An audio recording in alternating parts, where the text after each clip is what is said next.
Bonjour, bienvenue dans cette vidéo tutoriel sur PowerPoint et notamment sur l'utilisation des idées de conception.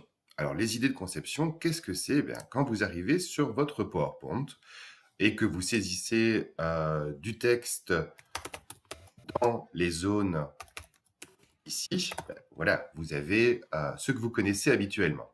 Ce qu'on ignore un peu plus, c'est que dans l'onglet Conception que vous avez ici, vous avez également le petit bouton Idées conception. Ce bouton, vous allez également pouvoir le retrouver à tout moment en cliquant sur Rechercher ici. Et donc, vous voyez ici Idées de conception.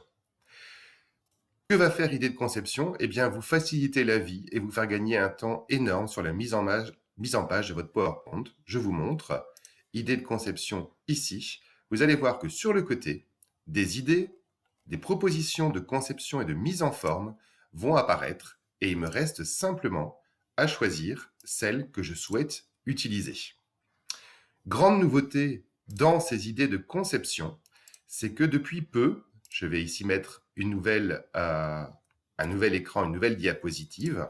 Lorsqu'on introduit des mots, alors ça ne marche qu'en anglais pour l'instant, l'intelligence artificielle fait le lien entre votre contenu et les idées de conception. Je vais vous montrer par exemple avec le mot cloud, donc c'est-à-dire nuage. Je vais prendre ici mes idées de conception pour vous montrer la possibilité. Et donc, si je vais ici dans les idées de conception, le mot que j'ai ici proposé vient se mettre en lien avec les différentes idées de conception. On va recommencer avec un autre exemple.